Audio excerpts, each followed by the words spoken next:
Thank you, everyone. Thank you for the invite for speaking here to you all. Very happy to be here in this amazing night and very beautiful office. My name is Marcelo.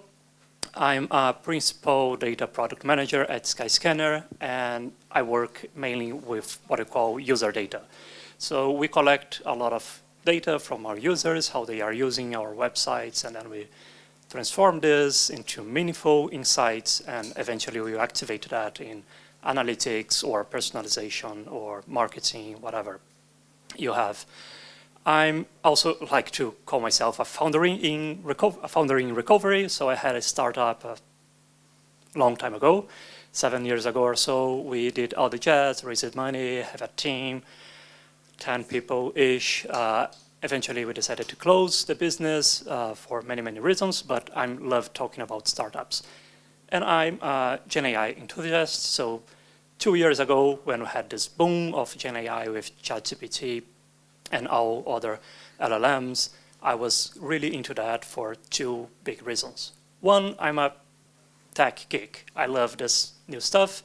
But if you think about it, Gen AI is changing or will change how humans interface with products. And that's very much my area of work, like understanding how people use our products. So I need to be on top of that. And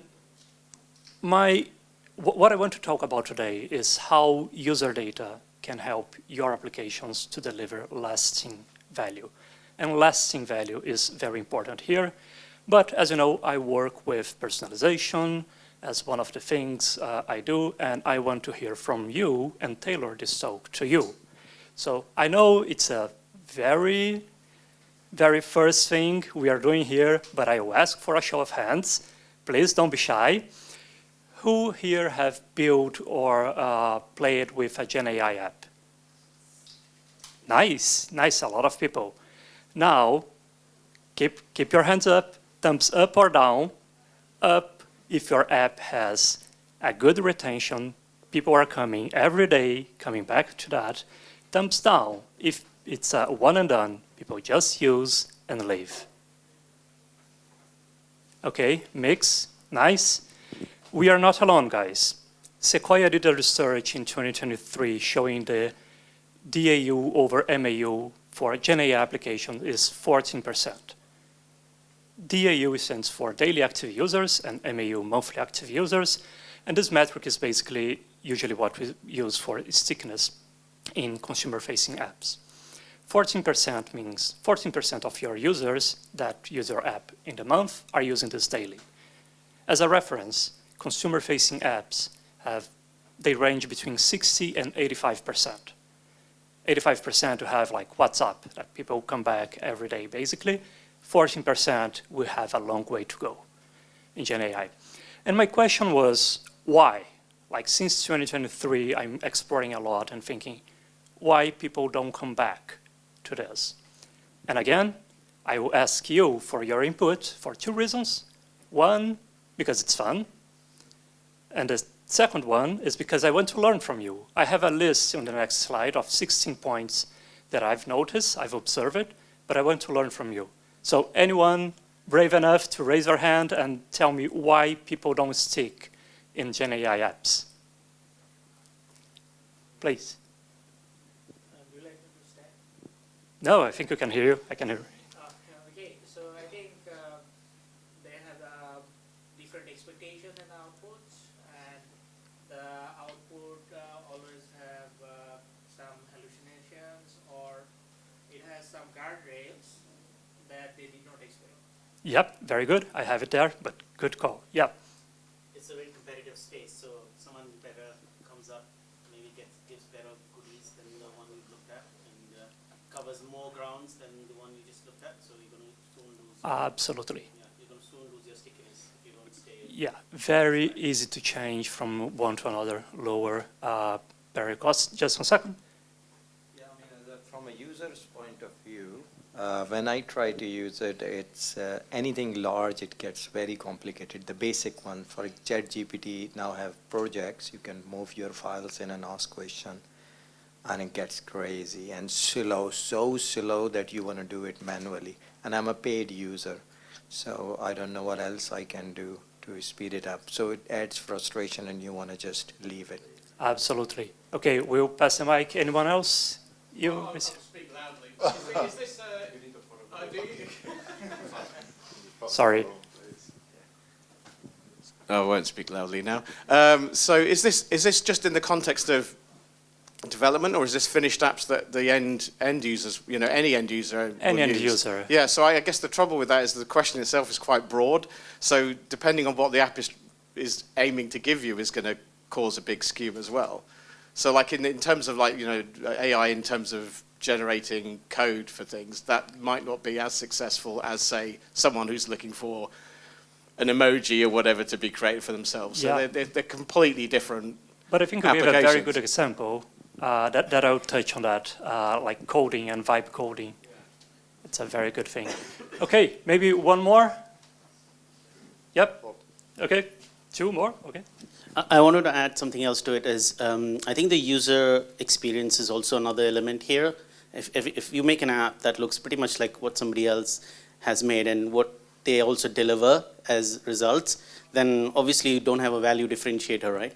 But at the same time, if you're capturing the attention and serving the purpose of an end user and learning from that and giving back and making them come back because there's more, you know, like maybe it's a gamified app, or I can give you a good example, like Perplexity is a great app that I have been using forever, and I've never stopped using it because every time I go there, there are much better features, and from day one, they already had the things I wanted, like references for every searches they give.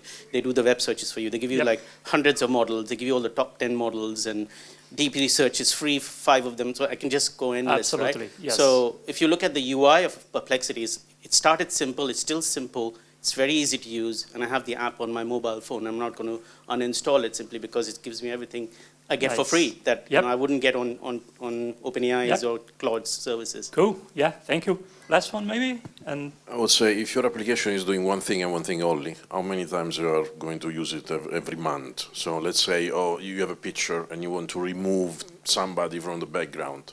Okay, you do it once, twice. You're Yeah. not going to do There it is a natural hundreds of times frequency, unless you're a yes. photographer. On the other hand, I can use ChatGPT every single day because I can say, oh, how do I delete my account from this platform because I cannot find it? I can use it as a search engine, basically, which gives me what I need to know. And then, of course, due to the hallucination, I need to double check sometimes the results. yeah, for reference, ChatGPT was quite low on the research. But you can see that in Sequoia. I'll move on. So these are the 16 reasons. I won't cover it all. I will mainly focus on the user experience and usability that our colleague was talking about here. But these are the reasons that I'm basically seeing that we struggle. And again, focusing on the user experience and usability. One, generative AI and conversational interfaces, they have a very high cognitive effort. So you have a blank box and you deliver that to your user and they need to figure out what to do. They don't know how to use your application. They don't have any inputs, any prompts. Your user needs to do everything, which is related to the second point, that's not a lot of guidance and discoverability. All the features are behind a prompt. So the user doesn't know what your application can or cannot do. They are just testing and building it over time. We have constraints in the conversational UI. So it's even if you're presenting in a web or whatever, it's not, you cannot build. So who decides how to build the interface is the LLM itself, right? The user can have some control over that, but that's all a logic behind that on how you present things that you don't necessarily control. Should we be a table? Should it be a list? Whatever, that's not on the control of the developer. It's the LLM that's deciding what to present. And lack of context and personalization. And this improved a bit when we increased the context window, but if you add, as we are talking about here, if you add a lot of context, they might get lost. So it's not great. And then what I will do now is show how I did that with my application. So for reference, I built a property search app in the UK because one, I wanted to collect user data and understand how people are interacting, and two, because I was house hunting. If you ever try to do this in London, you know how it sucks. So why not try to solve it with, but yeah, didn't solve, by the way. First one, help users on their tasks. So the users, they will have a specific task in mind, right? And if you keep leaving an open frame for the user, they will get lost. They will not be guided. So sometimes you need to nudge the user on some direction. And what I did here, I don't know if you can see, but basically in my application, I start logging what was the last location, how many searches they did, and what's the stage they are basically in the funnel. And what I do is very simple. I just say to the LLM, find 3 alternative areas and ask if they want to explore other alternatives. So in this case, I was basically build a logic myself and say, okay, if I can find the user exploring, you can help the user to find different areas. Or doesn't matter the logic. What matters is you can prompt the model to do something for you, right? And why does it help? Because you keep helping, you keep understanding the user action. So that's the first box here. So you can see that's a small database, a Redis database that I keep this data. And if I keep this context, and this context very consolidated, I can then use this to nudge the model in the right direction. The second one is kind of related, but it's more related to the features we don't have, the user won't have visibility. And there is a funnel, right? Any application you have, any journey, any usage will have a funnel. And a funnel could be a user may be exploring something, and then they will, for example, exploring houses, and then they will select a few, and then they will compare, and then they will decide to book a viewing, and whatever. There is a funnel that happens here. If you just leave it open with all the possible functionalities and leave the user to figure it out, that's when I see a lot of trouble. So guided funnel, what I mean is, okay, I'm noticing you are evolving on the journey, so I can nudge you. And on this, for example, I can say, ask the user if they want to save this property for comparison. So they were getting details about the property, and they were interested on that. So I can say, okay, maybe the next step for you is to save for comparison. And if they have enough property to save it, I would say, okay, do we want to compare these options? So you need to guide the journey. And the last one, oh, by the way, that this comparison feature, no one was using that in my application. When I started doing this, I could see an increase on people because they didn't know the comparison existed.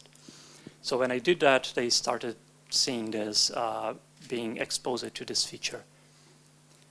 The last one is UI adjustments. So again, as I was mentioning, a lot of these applications, we just send the data and the LLM will decide how to present this data. So basically, all the user interface is controlled by the LLM. But you can nudge. Again, you can tell, you can instruct the LLM on how to present this. In this case, for example, comparison, I don't want to see a list for comparison. It's a very bad experience. Like you do usually a grid or a table, and that's how you compare things.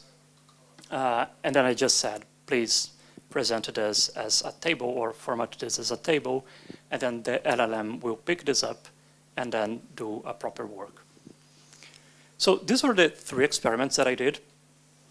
And just for us to wrap this up, GenAI is amazing. If you tested this, you can see how powerful it is. If you tested it enough, you can see how it's not ready yet. But the technology alone won't drive retention. We need to think, we need to design the experience. User experience is what keeps people coming back. The user data can uncover friction points. So do collect your user data, the usage, do understand your user, try to see what they are doing, what are the friction points to overcome that. And then again, design the experience. If you just put a model saying, oh, these are all the things you can do, the conversational UI, the user will figure it out, they won't. And the last, yes, guide the user, reduce the effort of your user from achieving the goal they want to achieve, and personalize the journey. That's what I had to present for you today. Thank you very much.